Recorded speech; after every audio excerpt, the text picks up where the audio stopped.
Visi ini penglihatan dan dilihat hanya dengan mata iman. Ya. Jadi seseorang atau let's say anak Tuhan harus senantiasa belajar untuk memfokuskan mata rohaninya dengan iman di dalam roh mereka. Dari hari ke hari mereka harus ngasah terus. Nah, yang menjadi hambatan adalah dunia.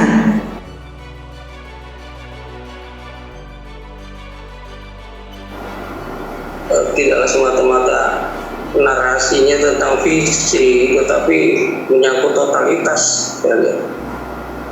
Ketika ada side track yang tadi katakan, itu bukan sampai pekerjaan saja, bahkan ditulis di buku ini ada undangan-undangan khotbah. Itu ada juga 1 tahun semacam sabat untuk berkata tidak ya pada undangan-undangan itu. Padahal niat orang baik untuk mengundang, gitu ya. Dan memang itu jadi semacam tugas kita, pengkhotbah. Hamba Tuhan itu berkhotbah, preach, gitu ya. Menurut saya itu bagian yang bukan cuma sulit, itu amat sulit gitu. Kalau khotbah saja masih disebut setrek, gitu. Belum lagi puasa. Sampai ada satu pertanyaan saya, ini apa saya sanggup yang begitu? Kira-kira begitu. Bukan pesimis, tapi saya lihat totalitasnya ini, apalagi dikaitkan dengan kebutuhan rumah tangga, operasional gereja, terus juga kebutuhan kita secara pribadi. Di satu buku juga, waktu itu kalau nggak salah buku itu ditulis pada saat ini berpuasa ya. Sampai ada hamba Tuhan yang komplain ya, semacam ini sebuah kesombongan, karena memang jarang begitu menutup diri untuk berpuasa. Tapi akhir dari tulisan itu berkata, di rekening kami ada 3 kali lipat kalau nggak salah, dan 3 kali lipat income yang masuk, begitu. Memang itu jarang saya dapat dibayar. Saya sedang belajar visi, sedangkan visi yang di awal-awal buku akhir itu menyatakan bahwa bedanya mata kita memandang dengan visi ya. Mata kita itu melihat sampai ke sejauh batas bisa memandang, kalau visi itu sampai bisa melihat yang tidak kelihatan, bisa melihat tanpa melihat, gitu narasinya. Tapi ternyata di belakangnya itu banyak hal-hal yang harus bayar harga. Mungkin saya salah dalam membahasakan, tapi diistilahkan di banyak tempat begitu, harus membayar harga ya main ya puasanya ya memilih teman, menyatakan bahwa peluang untuk khotbah juga untuk berkata tidak. Wah, menurut saya itu jarang yang gitu. Baru yang saya dengar gitu ya. Ini yang harus saya pelajari gitu. Memulai melangkah, setidaknya saya harus mengerti step-stepnya untuk bisa sampai ke sana. Karena kalau memang visi yang kita mau atau yang kita rindukan untuk Tuhan nyatakan, maka ya kita juga harus mau juga mengikuti step-stepnya. Saya rasa seperti itu Bu yang saya dapat. Yang saya ingin tanyakan ke Ibu. Iya, bagus sekali. Terima kasih. Ini pertanyaan dan pernyataan yang sangat manusiawi. Nah, saya ngomong manusiawi ini karena kebanyakan kebanyakan anak-anak Tuhan dan hamba-hamba Tuhan masih hidup di dalam zona manusiawinya dan masih mempertahankan kesenangannya dengan pemikirannya dan ketakutannya. Ya, sedangkan saat kita ini totalitas kepada Tuhan, mau menyenangkan kehendak Tuhan, maka kita sebagai hamba ya manut saja. Nah, area manut sajanya ini yang memang harus mencongkel atau membunuh daging kita, dan itu area yang saya tahu tidak mudah. Saya melewati berkali-kali, bahkan saya bisa katakan saya mati berkali-kali begitu ya, untuk the cause of God, untuk panggilan Tuhan itu saya mati berkali-kali di dalam kedagingan saya. Saya pikir sudah habis daging saya, masih Tuhan temui lagi gitu.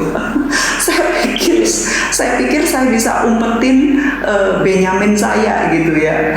Kalau dari Yakub, saya pikir saya bisa sembunyikan Benyamin saya. Ternyata tetap Yusuf minta Benyamin yang dibawa gitu. Ya, begitu. Jadi kalau kita mau surrender sama Tuhan ya, nyerah, Tuhan akan congkel apa yang ada, yang kita simpen di bawah bantal kita istilahnya ya. Nggak ada yang tersembunyi, dia akan minta pada kita itu yang tersulit. Tetapi untuk Abraham menyerahkan Ishak, Abraham harus melewati Ismail dulu. Jadi tidak, setelah dia menyerahkan Ismail, tidak begitu sulit, walaupun tetap sama sulitnya, dua-duanya juga anak dia ya. Tetapi untuk Ismail yang bukan dari istri sahnya yang Tuhan tentukan, itu sedikit nyesi. Tetapi untuk dia membunuh sekarang, ya kalau Ismail masih hanya diusir aja ya, disuruh diusir. Tetapi saya mau bisa ngomong begini karena saya menghadapi dan diperhadapkan, dan diperhadapkan tuh artinya begini, kita kan tidak dipaksa, kita punya free will kan.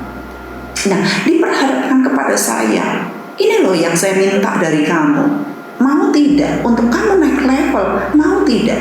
Untuk kita mengenal Tuhan, untuk kita total kepada Tuhan, untuk Tuhan sepenuhnya memakai atau bisa memanifestasikan dirinya kepada kita harus kosong ya. Sebab kalau kita nggak kosong, kita masih ada akunya, maka itu akan kecampur. Saya katakan dalam salah satu seminar saya di Palangkaraya, itu urapan campuran kalau masih ada akunya, sehingga yang keluar nanti kelihatan aku, nanti kadang-kadang Tuhan. Orang bingung yang mana ini. Tetapi saat kita total, kita sudah surrender sama Tuhan, nyerah, Tuhan kau mau apain saya, apa saja, dengan cara apa saja, saya nyerah. Biar saya sampai satu titik, biar saya sampai mati. Waktu itu tuh hampir mati saya, hampir mati. Kalau Tuhan gak rescue saya sudah mati. Itu saya puasa 40 hari, 30 sekian saja saya sudah muntah darah. Sampai ke 30 aja saya tahu itu bukan saya, itu kemurahan Tuhan banget. Hanya Tuhan minta saya itu di dalam ayat Filipi itu, Tuhan, tadi pagi baru saya sambil firman doa, saya berkata, Tuhan, Engkau yang memberikan saya kemauan ya, kemauan. Dia yang memberikan kita, asal kita mau, Dia memberikannya itu kepada kita begitu. Jadi mengulas pernyataan Bapak tentang hamba Tuhan lain, kita tidak tahu mereka. Saya tahu mereka sudah melewati medannya dan Tuhan bangkitkan mereka dengan luar biasa. Saya bilang saya nggak ada apa-apanya dibanding dengan mereka yang sudah luar biasa mendahului saya ya di dalam jejak-jejak mereka, atau mereka yang berikutnya yang mengikuti jejak-jejak kita ya, para hamba Tuhan yang Tuhan bangkitkan, para perempuan-perempuan di Indonesia. Saya yakin mereka juga melewati proses-proses yang tidak mudah sampai mereka muncul di permukaan begitu. Dan saya sangat-sangat respect kepada mereka semua. Iya, begitu. Jadi jika kita berkata, ya kalau saya sih kayaknya belum mampu begitu, itu karena kita menggunakan pikiran kita sendiri, kita menggunakan logika sendiri, dan kita mengukur kekuatan kita sendiri. Nggak akan bisa. Saya juga nggak akan mungkin, tidak akan mungkin bisa melakukan ini semua. Jadi saya tidak akan mungkin bisa melakukan ini semua kalau bukan Tuhan. Jadi perbedaannya bagi orang yang berani mengambil langkah ekstrim adalah ekstrim. ya ekstrim. Loh, kita dipanggil Tuhan dan kita ada di dalam lingkup orang-orang kerajaan. Kita memang dibedakan begitu. Kita tidak boleh menggunakan akal budi kita. Kita dalam arti kita tidak boleh menggunakan logika, ya. Tapi kita harus mempercayai Tuhan sepenuhnya. Dia mau pakai seperti apa, kita yang siap, begitu. Nah, kendalanya yang saya tahu ini kendala. Kita ini dibesarkan di society yang sangat demanding dengan berkata, saya harus kerja, saya harus begini, saya harus begini-begini, saya harus ini, nanti akhir bulan saya mendapatkan gaji dan gaji saya dibagi ini nggak akan cukup kalau saya bayar per puluhan, apalagi 20-an, 30-an atau 50-an, atau semuanya seluruh nafkah saya, begitu. Dan itu sudah seolah-olah sudah mendarah daging, begitu. Sudah mendarah daging di benak kita, sehingga untuk kita keluar dari zona perhitungan-perhitungan kalkulator manusiawi kita itu tidaklah mudah kalau kita tidak hari-hari itu berintimacy with God, sampai sedemikiannya kita itu nyambung dan nempel sama hatinya Tuhan. Hati kita nempel sama hatinya Tuhan, hati Tuhan masuk ke dalam kita, sehingga kita ini tinggal nyemplung aja. Seperti Petrus mau jalan di atas air, ya sudah keluar aja dari perahu, gitu. Nah, perbedaannya adalah bagaimana pemikiran kita yang mikir keluar dari perahu jalan di atas air itu akan ambles, jatuh masuk, atau kita percaya kalau Tuhan panggil kita keluar dari perahu, maka Tuhan yang menopang dengan firman-Nya, karena Tuhan berkata, marilah. Begitu. Ya, silakan, mungkin yang lain ingin menanggapi. Terima kasih, Bu. Itu yang saya alami itu mendengar, khususnya ketika ada kata-kata ekstrim. Kemudian Ibu menceritakan tentang Petrus, langsung terlintas betapa ekstrim Petrus waktu itu, karena dia begitu melihat ternyata itu Yesus, ya. Jadi kalau begitu kita punya visi melihat Yesus, maka kita pasti ekstrim. Kalau dua pengintai itu, yang Kaleb disebut berbeda, jiwanya lain, akan melakukan hal yang berbeda. Sambil saya menguji juga, mengevaluasi apakah saya sudah berbeda dengan yang lain, berbeda atau tidak dengan saya yang dulu. Jadi Petrus ketika keluar dari perahu waktu itu kan pasti goncang karena angin, ya. Nah, ada seorang teman cerita, dia pernah 2 kali yang mengalami badai. Dan kalau di perahu badai itu harus pegang kuat-kuat perahu, nggak boleh keluar. Sebab begitu keluar dari perahu harus berbahaya, karena bisa kebentur dengan perahu itu, malah itu fatal. Jadi pegang kuat-kuat. Nah, itu yang banyak orang kenapa nggak berani keluar dari perahu, kan belum melihat Yesus. Tapi begitu melihat Yesus, nggak takut bahaya, nggak takut lupa, ya, apa bahaya apa, dibilangin orang apa. Kalau dulu kan saya paling takut dikatain orang, karena dulu tuh ya saya orang yang tertolak sekali, ya, berusaha untuk semanis mungkin, seaman mungkin, jangan kontroversi. Ya, visi inilah yang akhirnya berani untuk, bukan berani sebetulnya, nggak mikir gitu. Orang mau bilang apa atas keputusan ini, orang mau bilang apa, ya keluar aja. Jadi betapa dahsyat sih kalau visi, memiliki visi terbuka gitu.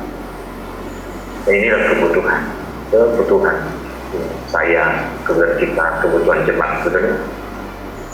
berdoa dan bagaimana membimbing, ada segala macam kesempatan untuk mata terbuka melihat Yesus, memiliki visi.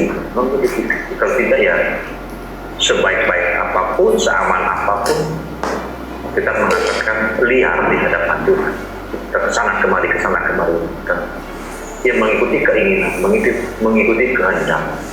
Dan saya sudah mengalami hal itu ya. Terjun habis-habisan pelayanan di kegiatan itu untuk kemuliaan Tuhan loh padahal. Ya, karena cinta Tuhan, karena sayang Tuhan. Itu yang saya bilang buta itu.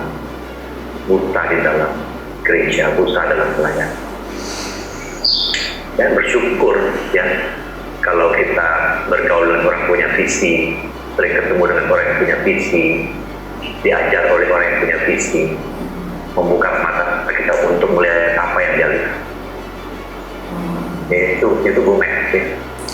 Jadi memang tidak maksa ekstrim sebetulnya, tapi orang lain yang maksa ekstrim. Satu aja saya pernah share ke teman-teman, satu pesawat waktu itu dia mengundang saya sudah bertahun-tahun, berbulan-bulan ya tahun, dan saya bilang saya nggak bisa. 2 tahun saya sudah full book. Wah, padat sekali om dia. Dia nggak tahu maksud saya full book itu di lokal, di pemuridan, di kelas itu saya full. Saya nggak khotbah di mana-mana. Dan saya bilang kalau khotbah juga sekarang saya berani untuk dalam keadaan kosong. Ketika di jalan duduk pun lagi puji-pujian saya belum tahu mesti ngomong apa. Kadang-kadang saya begitu ya. Ya umumnya malam-malam sudah tahu kira-kira gambarannya apa. Terus pagi-pagi sudah semakin terang. Tapi sekali nggak ada. Nah kalau nggak ada begitu tuh sudah siap-siap. Tapi tidak selalu, ada kalanya istri paling tahu tadi kayak persiapan ya. Karena ya tetap ya, karena mesti menguasai diri, melatih diri dan mempersembahkan diri. Tapi secara umum saya sudah puji Tuhan berani melangkah sudah ke khotbah apa yang Roh Kudus mau. Jadi saya siap juga, dan saya kalau khotbah ya saya berani untuk bukan tidak persiapan loh, sepanjang hidup tuh sepanjang hari persiapan. Maksudnya tidak menyiapkan catatan kadang-kadang. Kalau Tuhan belum kasih ya sudah berani. Terus itu apa nggak ngeri gitu om khotbah apa nggak seperti itu? Ya kenapa ngeri? Kan kita menyuarakan suara apa? Roh Kudus saja nggak berani bicara apa-apa, nggak bisa berbicara apa-apa kalau dia nggak mendengar Yesus. Roh Kudus loh itu. Dan Yesus pun tidak dapat berbuat apa-apa kalau dia tidak melihat Bapa. Dia kembali visi. Jadi bilang apa yakin nanti ini akan berjalan terus nggak kembali ke pola lama. Loh saya bilang kalau Roh Kudus memimpin dan itu yang dia mau, dan ini adalah desain Tuhan, ini adalah kehendak Tuhan, ini adalah visi Tuhan. Enak sekali ya. Enak sekali, tapi bagi daging ini sangat tidak enak. Daging lebih baik apa? Buka buku, buka Google, ya, bahan khotbah, kutip sana, kutip sini, lalu bisa khotbah dengan bahan. Diundang ke gereja lain, sudah mikirin apa, karena sudah banyak bahan. Dan dulu ada pengkhotbah, Pak Yones Taudol Pirantung ya, dia pamerkan catatan khotbahnya 1 kotak. Jadi saya tuh gampang kalau khotbah tinggal buka, ya, karena apa? Semua sudah komplit begitu. Ya ini kan kemudian hamba Tuhan muda itu termotivasi lalu menyiapkan bahan khotbah. Dan saya nggak lagi menyiapkan bahan khotbah, tetapi selalu menyiapkan hati. Nah, tapi yang selalu dapat ini adalah sharing dari kelas ini. Ya, iya ini sangat menolong. Sharing ini lah kemudian Roh Kudus menuntun saya untuk merenungkan itu. Nah, ini bagi hamba Tuhan ini ekstrim katanya. Jadi bagi saya ini sebuah justru kemerdekaan, nggak ada beban gitu ya. Menjadi beban ketika daging ini ingin kembali, ingin kelihatan tampil, khotbah yang bagus. Apalagi kadang-kadang jemaat cerita, wah itu pendeta khotbah mantap ya, enak khotbahnya. Tapi dia belum cerita ujung-ujungnya. Ya tapi terus terang saya nggak dapat apa-apa begitu. Nah, ya bilang saya lebih senang sekarang kalau gembala sedih khotbah, walaupun kadang-kadang nggak sistematis, tetapi yang penting saya dapat sesuatu. Ya. Apalagi kalau lagi sharing di kelas, wah itu dapat banget kayak teman gitu ya. Ya ini. luar biasa. Visi ini udah memang besar. Iya, tetapi bagaimana kita dipimpin oleh Roh ya? Kita kalau harus persiapan tetap seperti Pak Bonsam tadi berkata, kita tetap persiapan, jangan sampai kita nggak ngerti apa-apa, lalu kita nggak tahu mau ngomong apa begitu. Lalu mengenai tidak diundang khotbah, tidak mau tanda kutip ya diundang khotbah, bukan begitu, bukan saya tidak mau diundang khotbah, apalagi di dalam buku saya itu, karena itu Tuhan yang minta saya, panggilan Tuhan bagi saya saat itu untuk saya itu betul-betul fokus kepada Tuhan, karena saya waktu itu mendapatkan undangan yang sangat hektik sekali. Waktu saya harus pergi 1 minggu berapa kali begitu ya, 3 kali, 2 kali itu sudah buat saya nggak nyaman sekali. Bahkan lama-lama 1 minggu sekali aja saya lama-lama nggak nyaman gitu. Karena apa? Saya cuma persiapan datang pada Tuhan tuh hanya seperti bisnis gitu. Tuhan, saya mesti khotbah apa di sana? Jadi bukan lagi intimasi, cintaan sama Tuhan gitu ya. Kalau suami istri ya saya bayangin duduk-duduk cuman anak kita gimana, kita mau kemana, terus ini apa loh, kan nggak enak kan begitu. Bisnis ini pengeluaran uang berapa, kita hanya hitung-hitungan begitu.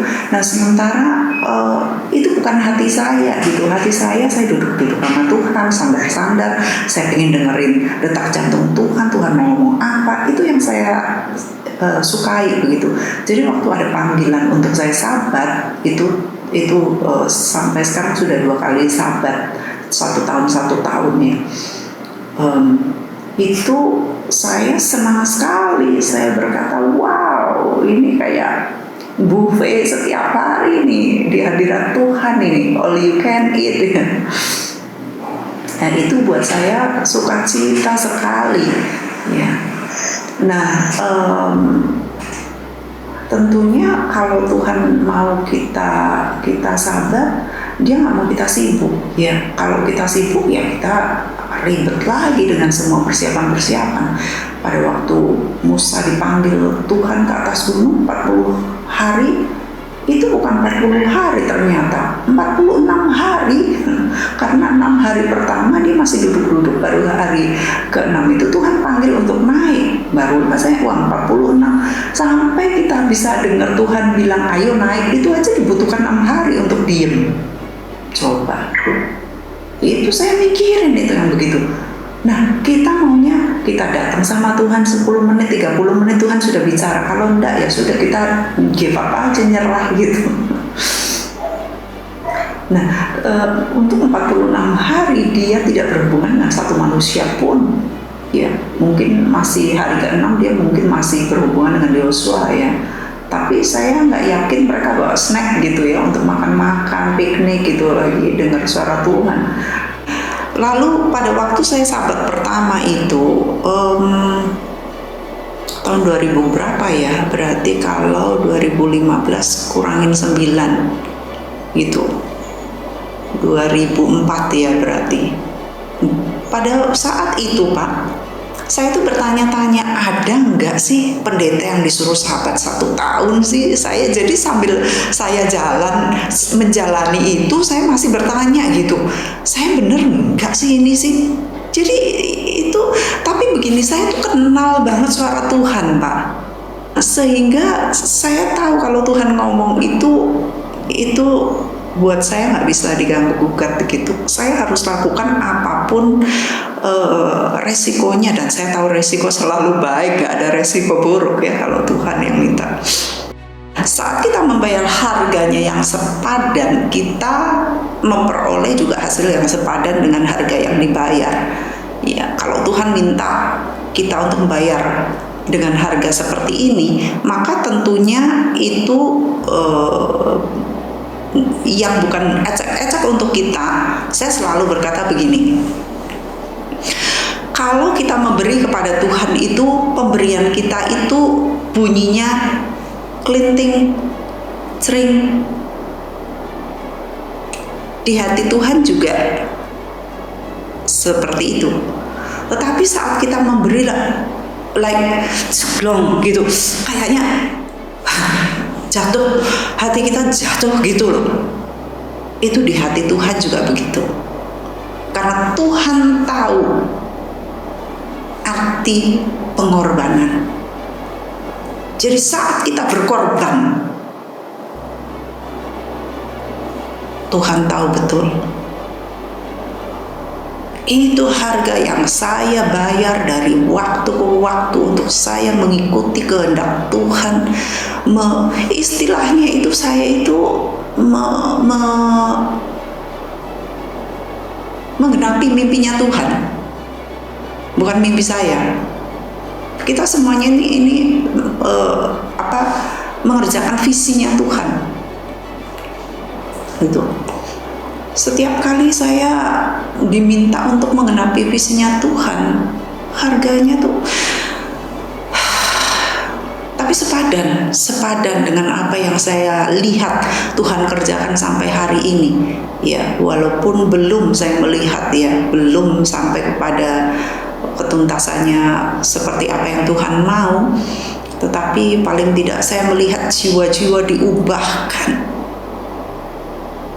menguntungkan jemaatnya orang, gitu ya.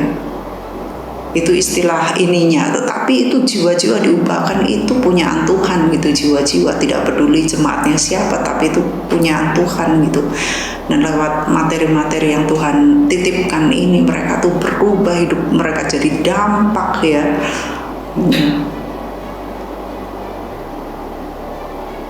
Itu dia harga yang sepadan. Untuk Abraham memperoleh predikat bapa segala orang beriman, harga yang dia harus bayar, membunuh anak-anaknya, menyerahkan anak-anaknya. Jadi sampai nanti ini sebenarnya di akhir-akhir dari pelajaran visi ini, itu saya berkata begini, bahkan ketika Tuhan itu minta visi kita balik, rela nggak kita berikan kembali kepadanya? Kita kan berpikir, oh ini pelayanan aku, ini penghidupan aku, istilahnya kan secara eksplisit dan implisit. Kita ini punya aku, ini gini. Tetapi saat Tuhan minta kembali, ini Ishak ini sudah dijanjikan 25 tahun dan dia lahir dengan susah payah, dengan dinantikan sedemikian rupa, dengan entusiasm sampai dengan mungkin ya sudahlah, whatever will be, sampai akhirnya jadi. Dan kemudian pada umur tertentu dia diminta kembali sama Tuhan. Kalau Tuhan sampai minta kembali untuk visi itu dibunuh, siap tidak? Nah, kalau seseorang sudah sampai kepada tahapan dia mengerti kehendak Tuhan, sampai jam-jam hidup kita, waktu kita, pelayanan kita, bukan pelayanan kita sebenarnya, pelayanan yang Tuhan percayakan pada kita, sampai diminta kembali sama Tuhan. Kalau kita belum rela sampai di sana, kita belum sampai kepada level Abraham. Level Abraham ini sudah luar biasa, visi yang dinantikan, dan Tuhan ini ngomong gak salah loh, tahu betul ini bahwa lewat anak ini dia akan menjadi bangsa yang besar, menjadi bapa segala orang-orang, menjadi bangsa bapa segala orang beriman, menjadi bapa dari begitu banyaknya anak-anak seperti bintang di langit, pasir di laut. Nah, kok mau dibunuh? Kalau kita nggak percaya sama Tuhan, jangan harap kita bisa membayar harga yang sepadan. Buat saya amazing waktu menemukan bahwa visi pun bisa diminta sama Tuhan. Kalau visinya diminta sama Tuhan, kita hamba Tuhan loh. Saya ngomong sama hamba Tuhan yang jelas-jelas ya. Kalau sampai pelayanan kita diminta sama Tuhan, what can we say? Kalau kita sabar aja untuk menyerahkan yang sedikit aja, waktu kita nggak bisa begitu. Dengan alasan-alasan manusiawi kita, Jangankan Abraham yang diberi anak perjanjian, anak visi, diminta kembali sama Tuhan. Harga seperti apakah yang dia bayar untuk dia memperoleh posisi di sorga dengan posisi yang sedemikian? Wow. Tidak bisa digantikan.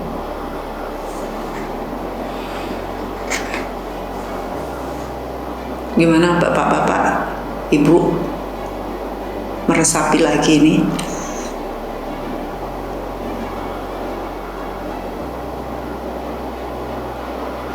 Makanya pada waktu di IDTC itu saya waktu cerita mengenai puasa 40 hari ya, saya selalu iringin dengan lagu. Seringkali ya saya iringin dengan lagu Selain Kau Tiada Yang Lain. Itu sudah saya lewati, nggak ada yang lain. Sekalipun batinku dan hatiku habis lenyap, gunung batuku lenyap, tubuh saya sudah semua, saya sudah hampir mati lenyap, tetapi Engkaulah Allah sampai selama-lamanya.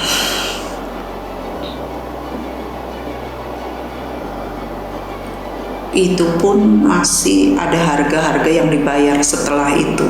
Yang saya pikir itu sudah semuanya ya. Ternyata masih ada Benyamin di balik bantal saya gitu, yang saya coba sembunyikan.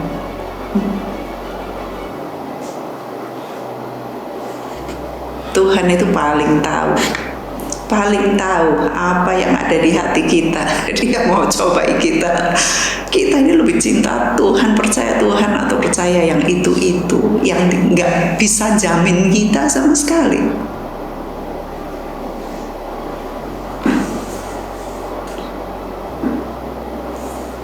Ya, dari sini apakah ada yang mau menyampaikan sesuatu? Baiklah, senang sekali selalu kalau ngobrol dengan hamba-hamba Tuhan ini, luar biasa. Saya dapat kisah-kisah yang berbeda-beda untuk melengkapi perjalanan saya juga. Ya, silakan mari saya minta Pak Yohanes Sutagalu untuk mendoakan kita semua hari ini sepanjang minggu ke depan sampai kita bertemu lagi. Baik, mari kita berdoa. Bapa, kami bersyukur Tuhan, kami bahagia menikmati Tuhan dalam sharing, dalam pembelajaran di kelas pemberitaan MTS 2 ini. Betapa besar kasih-Mu kepada kami Tuhan. Banyak pengertian yang Kau perlengkapkan, perkayakan kami Tuhan lewat sharing ini. Diberkatilah Engkau, kami memuji nama-Mu buat rencana-Mu yang indah, buat tangan-Mu yang terulur membawa kami masuk dalam rencana-Mu, kepada visi yang Tuhan sendiri miliki untuk kami kerjakan, untuk menjadi kenyataan dalam kehidupan kami, dalam melebar luaskan kerajaan di muka bumi ini. Kami memberkati Ibu Meg, kami memberkati para hamba-Mu, biar sepanjang hidup kami melayani-Mu, berkenan di hadapan-Mu lebih lagi dalam keseharian kami, dalam pelayanan kami, segala aspek dalam kehidupan kami Bapa. Bukan saja kami dengar apa yang sudah diungkapkan melalui kelas pemberitaan ini, tapi lebih dari itu Tuhan, kami hidupi dalam keseharian kami, supaya penuhlah sukacita kami dan nama-Mu dipermuliakan. Kami akhiri kelas ini siang ini dengan mengucap syukur dalam nama Tuhan Yesus Kristus. Haleluya. Amin. Amin. Puji Tuhan, Tuhan Yesus berkati.